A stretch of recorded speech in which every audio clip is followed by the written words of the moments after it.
totalitarian state can only thrive if every single person in the state lies. Solzhenitsyn claim was one man who stops lying can bring down a tyranny, which he did, by the way. Now, not alone, Reagan had something to do with that. So did the Pope at that time, and a variety of other people as well, but they were three cardinal individuals. And so, you look out there in the world and you see the giants marching towards you and you think, well, what can I do? And the answer is, bloody well, get your act together, because here it comes, boys and girls, and you better be prepared. So, and also, not just for your own sake, but for the sake of everyone. What did Dostoevsky say? Everyone is responsible not only for what they do, but for what everyone else does. And that's an insane thing to say, but Dostoevsky was an insane genius, and with heavy emphasis on the genius. And it's very weird to understand that the world might be constituted so that everything that you do matters so much that it also affects everything everyone else does, but that is how the world's constituted, and that's a hell of a burden to take on, and a very frightening realization.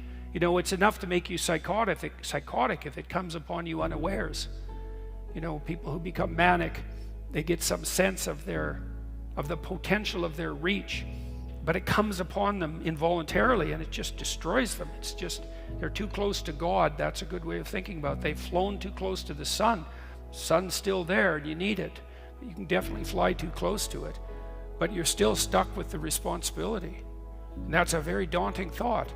I've often thought, if people had to choose between, imagine you could choose, here's your choice. Your life is meaningless, fundamentally, ultimately. You're just a dust speck you're just a grain of sand on an infinite beach. And what you do doesn't really matter. And that's a very dismal view of the world. But on the other hand, you don't have any responsibility. You can do whatever you want. And so you got to ask yourself, when people make that claim, is like, are they stark realists? Are they just trying to evade responsibility? And there's all sorts of reasons to evade responsibility, so I would use that hypothesis first and foremost. And the alternative to that is an even more terrifying view, and that's associated with the fear of God that's the beginning of wisdom, is every single thing you do matters. It echoes and spreads. Every word you say constitutes reality. That's the divine word. Every word you say tilts the world towards heaven or hell. And that's the truth. So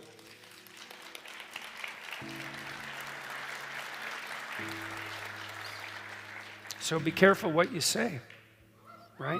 Because you're bringing the world into being from the realm of unformed possibility. And you're making a decision whether that's a tilt towards heaven or a tilt towards hell. And really, that's what you're doing. So, someone's excited about that.